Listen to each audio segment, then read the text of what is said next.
Salut à tous, j'espère que vous allez bien, c'est Romain et on se retrouve aujourd'hui pour faire un point sur l'actu PSG. D'habitude la vidéo du 31 août elle est spéciale parce que c'est la dernière en période de mercato qui se termine dans la nuit qui suit, mais là il reste encore 24 heures puisqu'il se termine demain à 23h59, 24 heures durant lesquelles Nasser peut faire l'ultime offre pour Colomani ou, si ce n'est trop demandé, tenter un milieu de terrain créatif. Bref, en attendant, on a eu le tirage au sort de la Ligue des Champions. Ça aussi, c'est un bon moment à chaque fois du début de saison parce que ça remet un petit peu de rectangle vert dans une actualité, je dirais, polluée par les rumeurs. Vraiment, j'ai très hâte de la fin de ce mercato.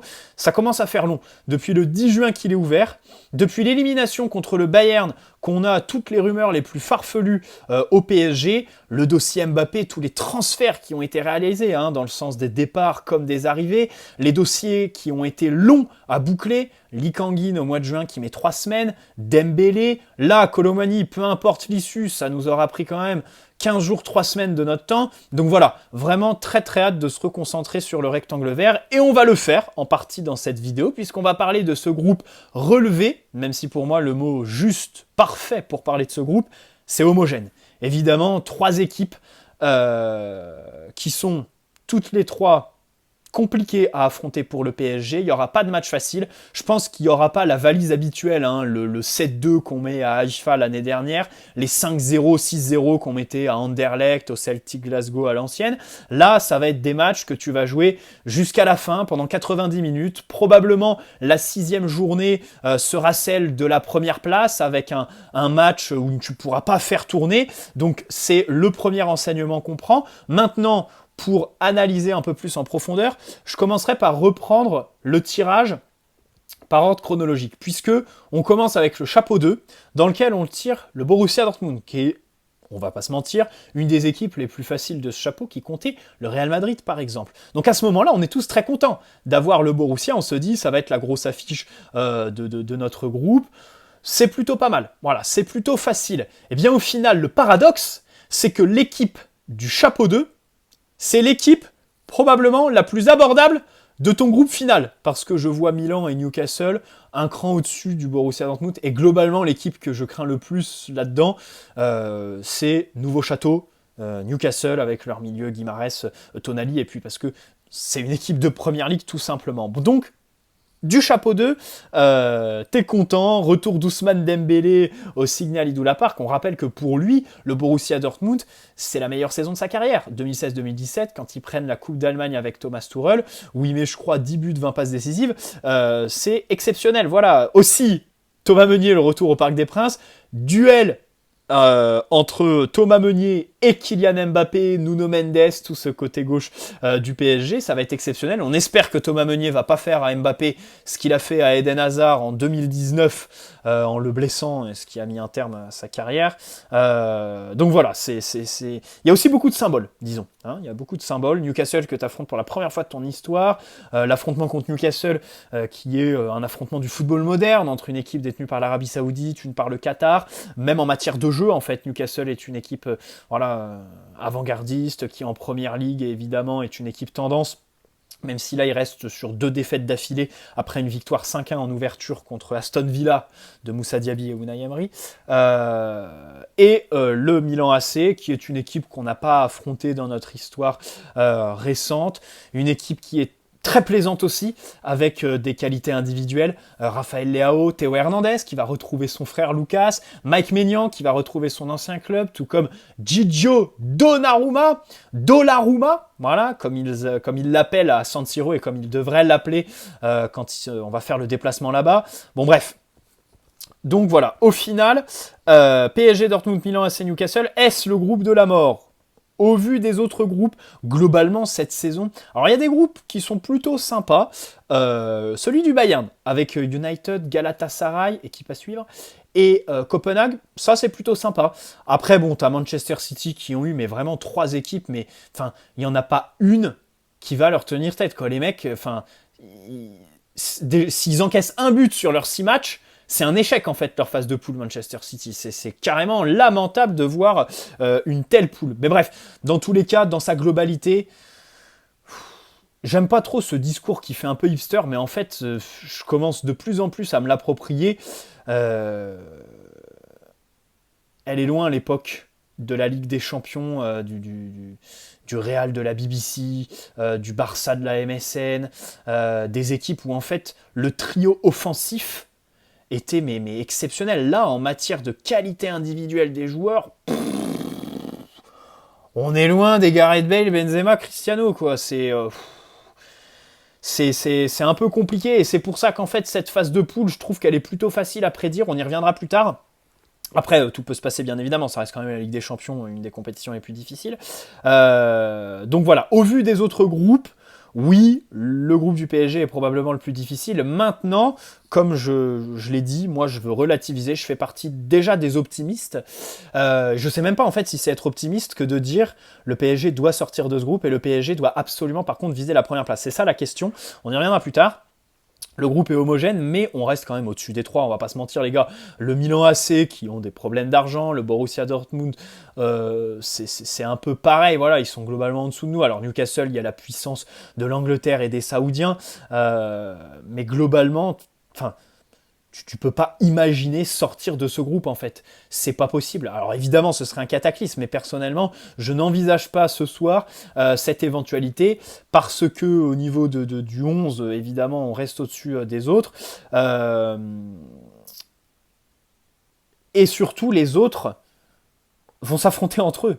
Ça, c'est quelque chose que les supporters parisiens ne doivent pas oublier. Il y aura Newcastle-Dortmund, Milan AC Dortmund, Milan AC Newcastle. Et dans ces matchs, évidemment, bah, il va y avoir des pertes de points. Voilà, il va y avoir des équipes qui vont se fatiguer aussi. Donc, évidemment, je relativise un petit peu cette poule. Je ne serai pas alarmiste complètement. Je serai alarmiste sur le point du premier. Mais bon, bref. Dans tous les cas, en tant que fan de foot, on est très content parce qu'on a deux équipes qu'on ne connaît pas vraiment. Newcastle, Milan AC, bah, on ne les a pas affrontées de l'RQSI. Newcastle, c'est l'équipe que je crains le plus. Mais de l'autre côté, ils découvrent la Ligue des Champions. Par exemple, la semaine dernière, victoire de Liverpool 2-1 avec le doublé de Darwin Núñez en toute fin de match, alors que Newcastle ouvre le score à la 25e et joue en supériorité numérique suite au carton rouge de Van Dijk pendant 1 heure. 1 heure de supériorité numérique, mais tu te fais quand même remonter sur les 10 dernières minutes. Donc voilà, ça par exemple, si tu n'as aucun blessé, c'est typiquement le genre d'équipe où tu pourras peut-être sur un match voilà, gagner à l'usure, tout simplement, parce que évidemment, découvrir la Ligue des Champions, c'est pas chose aisée. D'ailleurs, on souhaite bonne chance à Lens, qui ont eu un groupe assez relevé avec Arsenal. Ça va être un beau match. D'ailleurs, je crois que dans leur histoire, ils se sont déjà affrontés, si je dis pas de bêtises, dans les années 90, Lens et Arsenal. J'ai dû voir passer ça. Le Milan, alors le Milan. Pareil, c'est des super ambiances, quoi. Aller à San Siro, le Signal Iduna Park, et puis même aller à Newcastle, ça va être de vraies belles soirées européennes, quoi.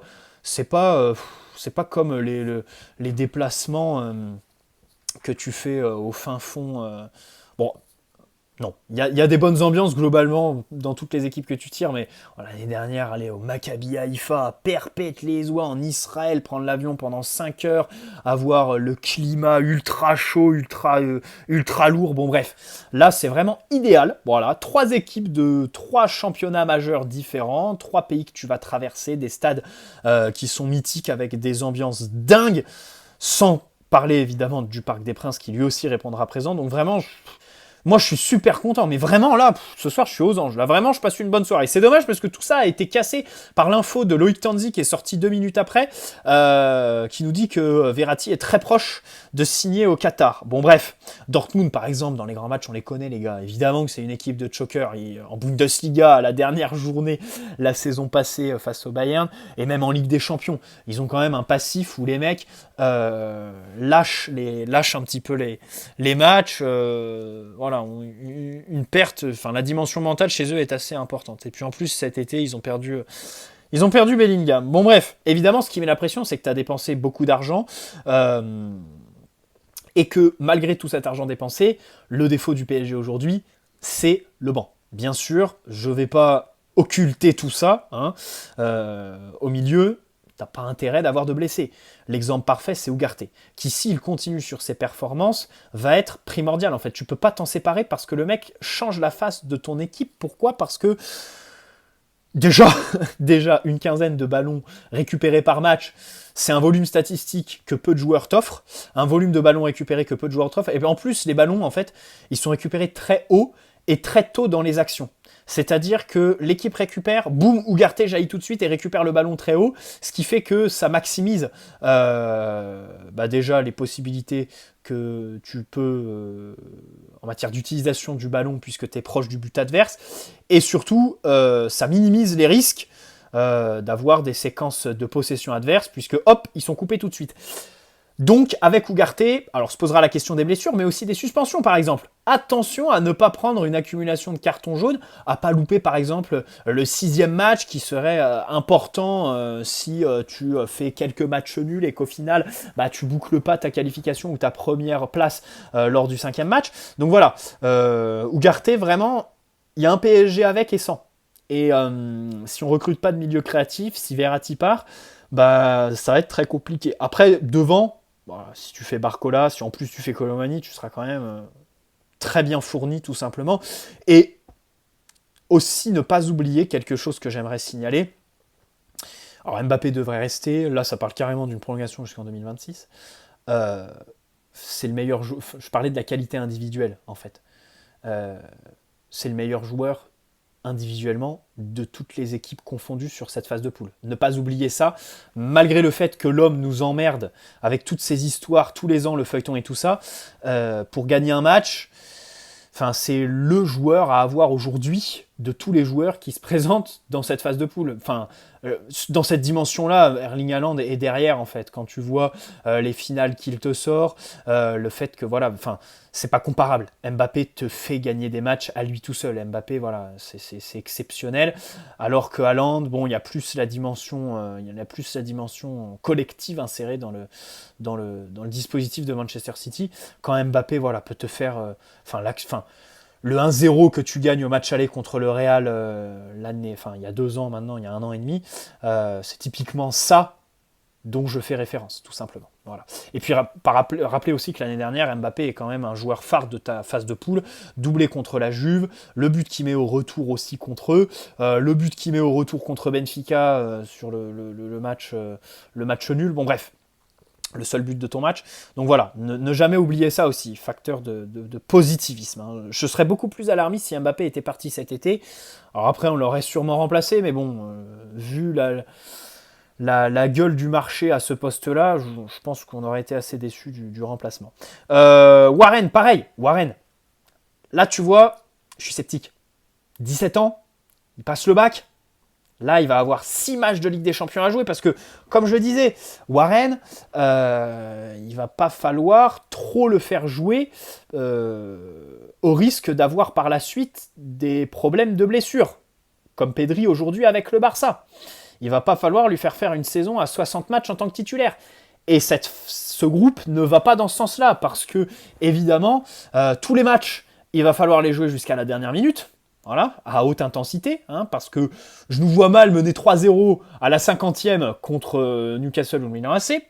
Et comme je disais, le dernier match, ce sera pas le match habituel où tu te permets de faire tourner. À moins qu'on fasse une phase de poule exceptionnelle, mais dans tout...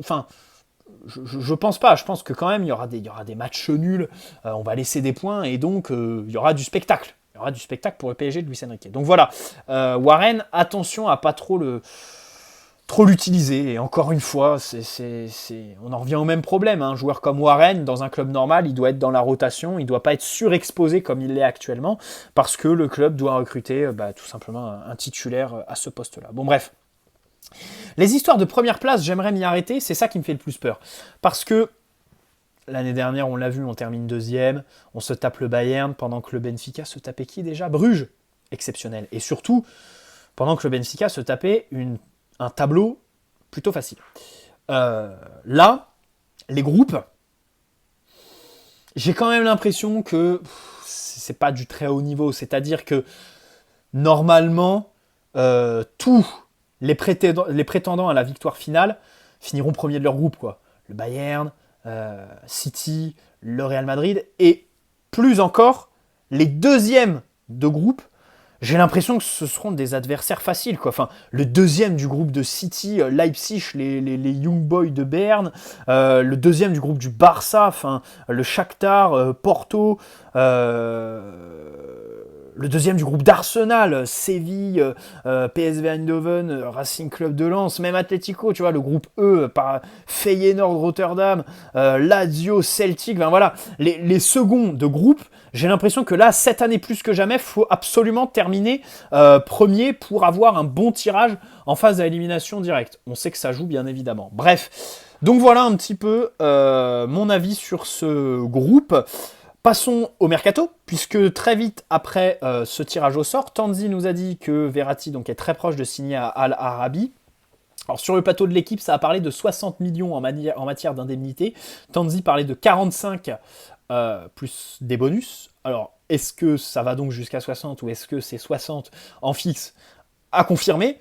Dans tous les cas, ça me rend triste, ça me rend fou de voir le club utiliser le Qatar pour revendre Verratti, mais ne pas l'avoir fait ces dernières années avec tous les indésirables qu'au final on a prêté les derniers jours en prenant en charge une partie du salaire. Je pense à Icardi, Icardi qu'on a prêté l'année dernière en prenant en charge 80 ou 90% de ces 7 millions nets par an. C'est exceptionnel. Donc voilà, c'est ça qui me rend un peu dingue, quoi. C'est voir le PSG faire ce genre de magouille, si on peut appeler ça comme ça, pour Marco Verratti, et pas les autres. Pas Layvin Kurzawa par exemple aujourd'hui, même si, attention, Draxler a une offre au Qatar, là, et aussi en Arabie Saoudite. C'est un petit peu dingue. Bon, si on suit la logique du joueur, il devrait accepter puisqu'il pense à tout, sauf au football, ce mec. C'est triste quand même. Enfin, je pense que c'est vraiment un des mecs... enfin, déjà, il a complètement abandonné le football, et c'est là où on a fait une grosse erreur en le prolongeant en 2021, parce que le mec... il est arrivé, il a fait 6 bons mois, et la signature de Neymar l'a tué. C'est dommage parce que il aurait pu se montrer à d'autres postes, à d'autres moments. Neymar, au final, s'est blessé pas mal de temps. Draxler aurait pu avoir du temps de jeu, mais comme il était tombé dans cette facilité, il l'a pas eu. Di Maria lui a grillé complètement. C'est un joueur qui a un talent dingue, mais aujourd'hui, il est concentré sur son restaurant, sur sa femme. Il te raconte qu'il réinvestit une grosse partie de son salaire pour sa retraite, en fait. Voilà, son salaire actuel, il est en train de l'investir, le placer pour avoir une bonne retraite. Bon, bref, c'est un trader, c'est un restaurateur, c'est un businessman, mais c'est certainement pas un joueur de foot. Et c'est très triste parce que là, on a vraiment le cas typique du joueur qui a complètement perdu les pédales. Donc, une offre du Qatar ou de l'Arabie Saoudite, peut-être que ça l'intéresserait parce qu'évidemment, là-bas, bon, déjà, tu as un gros chèque et en plus, alors la vie est chère, mais pas autant qu'à Paris parce qu'évidemment, je suis pas sûr que tu dépenses au Qatar comme tu dépenses à Paris. C'est-à-dire que là-bas, bon, tu te prends une grosse villa, t'as des activités, mais t'as pas les Fashion Week comme à Paris, t'as pas tous les restaurants que t'as à Paris, je suis désolé, t'as pas la vie que tu mènes à Paris en fait, voilà, la vie à Paris est beaucoup plus chère, t'es beaucoup plus amené à dépenser à Paris que là-bas, voilà, à Paris par exemple, si tu veux partir en week-end, t'es à 1 heure de vol de Londres, hop là, jet privé, hôtel sur place et tout ça, alors que là-bas, bon, t'es un peu isolé quoi, tu vas pas faire 8 heures de vol pour aller à Londres, pour aller, je sais pas, en Espagne ou un truc comme ça, à Milan par exemple, aller voir un pote ou ta famille en Allemagne, sur un week-end, bon bref. Donc tout est réuni pour qu'il aille là-bas. Bradley Barcola, c'est bouclé, 45 millions plus 5 de bonus, il a passé sa visite médicale cet après-midi et signe actuellement son contrat, ça devrait être officiel dans la soirée ou demain. Évidemment, c'est complètement surpayé, 45 millions, c'est une giga indemnité. Bon, c'est logique que Lyon accepte, je le disais hier, s'ils acceptent pas, ce sont les pires abrutis du monde. Mais ils l'ont fait, maintenant... C'est une bonne signature, un joueur capable de prendre la profondeur. Donc évidemment, on valide, on espère qu'il aura du temps de jeu, mais bon, normalement ça devrait le faire avec les blessures d'Ousmane Dembélé par exemple. Colomani, alors, Colomani, Plettenberg, le PSG, donc Florian Plettenberg, journaliste allemand. Le PSG a fait une offre de 80 millions avec bonus et a baissé le prix des tickets à 25 millions sans les bonus aujourd'hui, mais cette offre a été démentie par Santi Aouna et Jamel, le fameux Jamel sur Twitter qui est très fiable, et d'ailleurs on en parlera plus tard. Donc ils ont démenti en disant que cette offre dont parle Plettenberg, elle a été formulée il y a quelques jours et déjà refusée par Francfort. Donc est-ce que le PSG en fera une dernière ? Je pense que oui, on va voir s'ils vont l'accepter. On l'espère en tout cas ici, bien évidemment. Surtout qu'en plus, ces 6 matchs de Ligue des Champions qui seront très ouverts, où tu n'auras probablement pas de bloc bas, c'est des matchs que Colomani devrait aimer. Face à des défenses qui sont quand même... Enfin, Dortmund, c'est pas la défense du siècle. Voilà, 6 matchs où Colomani peut vraiment, vraiment se mettre en avant. Colomani-Mbappé, ça peut être le duo qui te fait ta phase de poule. Voilà. Bref, bon. Dans tous les cas, pour revenir sur Djamel, j'aimerais juste avoir un petit clin d'œil sur lui parce qu'il fait partie des rares avec Sportzone, je crois, et donc Essam sur Twitter. Alors, pour ceux qui sont sur Twitter, ils connaissent. Pour ceux qui n'y sont pas, ça leur parle pas forcément. Mais dans tous les cas, ce sont des gens fiables qu'on embrasse. Voilà, s'ils nous regardent. Et pourquoi on les embrasse?